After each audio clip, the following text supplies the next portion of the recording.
where do we begin with this one, everyone? So this video is going to be my impressions of the current state of the game. Now, I do have a review for Phasmophobia on my channel, so if you want to check out that kind of basic info, I'm going to link it somewhere. But this is Phasmophobia on PSVR2 right now.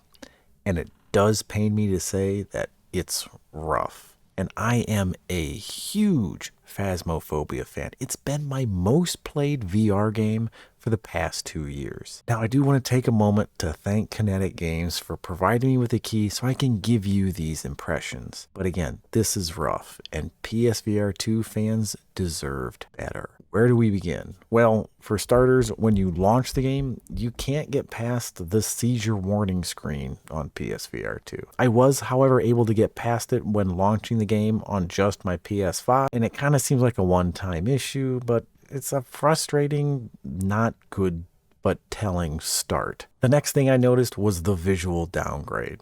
This actually didn't really surprise me, but it was very noticeable. Textures just look lower resolution. But again, as a longtime PSVR player, I kind of had a feeling that this was going to be the case. Phasmo's always had some frame rate issues on my beefy gaming PC, and enabling eye-tracked foveated rendering does not help. It actually makes things look worse with this weird, like, ghosting effect.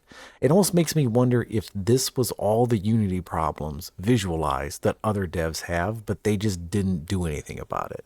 Things were floating out of place, and the whole game world had a weird shimmer and waviness to it, almost like really bad reprojection. And the game does actually use reprojection, which, of its visual issues, really didn't bother me a ton.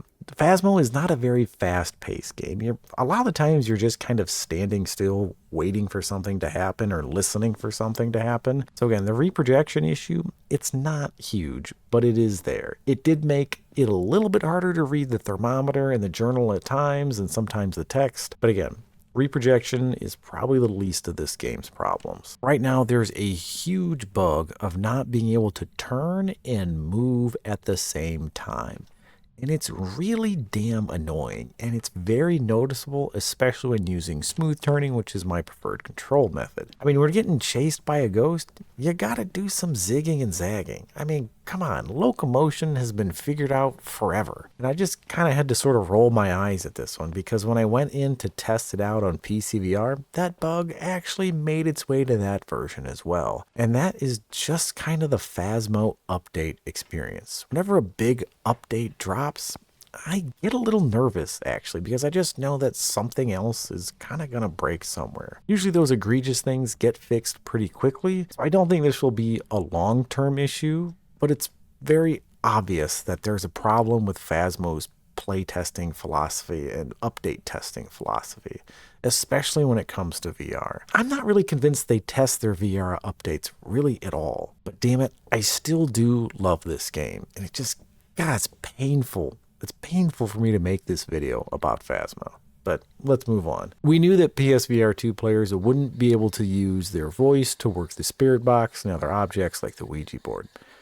And the way it's implemented looks about like this. But yeah, it just doesn't really feel good. In order to successfully work the spirit box, you're always kind of spamming it, asking the ghost questions, repeating it over and over again, because you never really know exactly where the ghost is.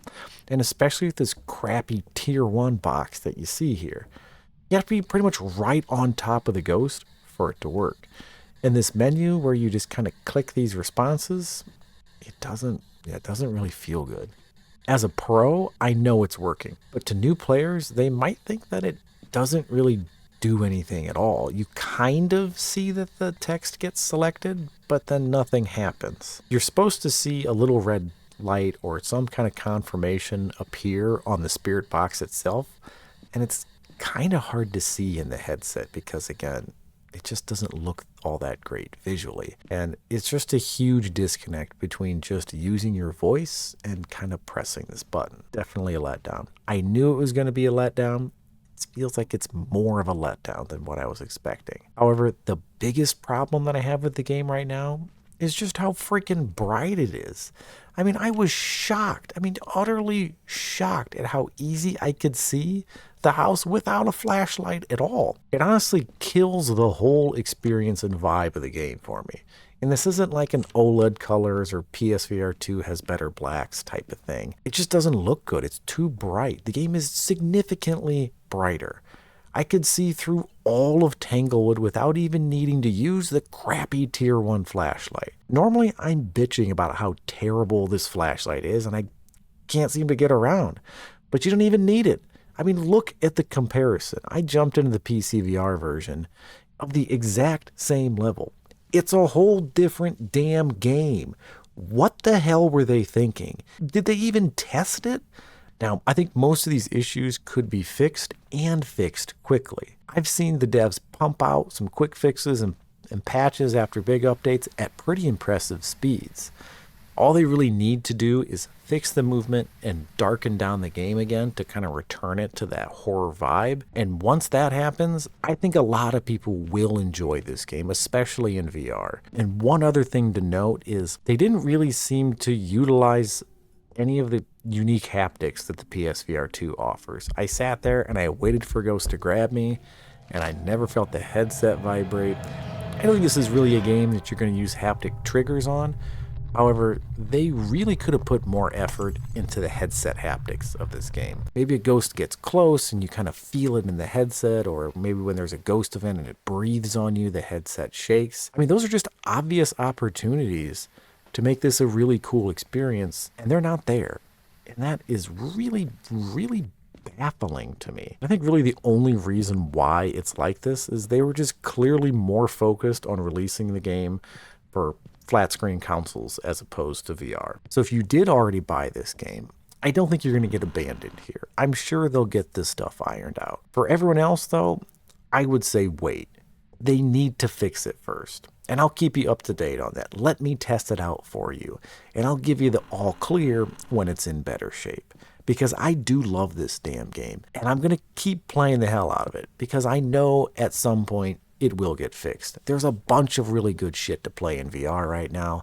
I can put Phasmo on ice for a little bit. And I wish I had better news for you, but that's just the state of the game right now. PSVR2 fans definitely deserved better. But if you found this video useful, give it a like. But really the big thing for me is gaining more subscribers. So press that button so that I can continue to give you my impressions on this kind of stuff. The bigger my channel is, the easier it is for me to get games like this early and to help you make that purchasing decision. Well, thanks for watching, and catch you next time.